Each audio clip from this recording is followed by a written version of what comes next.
In today's video, I'm going to teach you how to edit a photo in Darktable. Darktable is a powerful, non-destructive editor, which means every change you make is recorded as instructions and your original file stays untouched. We'll move through a clean, simple workflow so you understand not just what to do, but why it works. Start by launching Darktable. You'll land in the Light Table view, which is your library. Import a single photo or an entire folder so your images appear in the grid. When you see the photo you want to work on, double-click it to enter Darkroom mode, where the actual editing happens. If you're new to the interface, think of the left side as Info and History, and the right side as your toolbox of modules. Begin with overall brightness using the Exposure module. Slide the exposure control gently to the right to brighten or to the left to darken.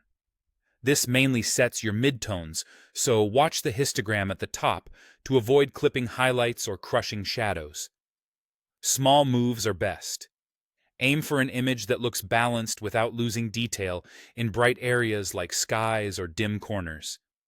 Next, get color looking natural, with white balance or color calibration. Adjust temperature to shift warmth and tint to correct green to magenta casts. A good target is neutral whites and believable skin tones. If your scene was shot under warm indoor light, expect to cool it slightly. If it was a cool, overcast scene, you might nudge it warmer. Use the picker if you have a neutral gray in the frame, and fine-tune by eye.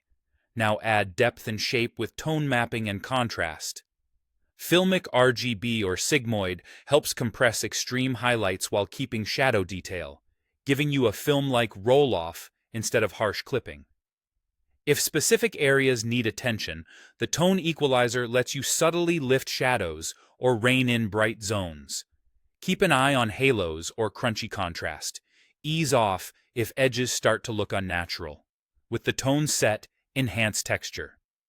The contrast equalizer can add local contrast for crispness, while diffuse or sharpen brings out fine detail. Zoom to 100% while adjusting so you see the true effect, and avoid pushing so far that you introduce halos or emphasize noise. Finish by refining composition with crop and rotate. Straighten horizons or verticals, lock an aspect ratio if needed, and use the overlay guides to place your subject cleanly. Crop to remove distractions at the edges and to better frame the story you want the image to tell. As you work, you can toggle modules on and off to compare changes. Keep adjustments subtle, and let each step build on the last for a polished, natural result.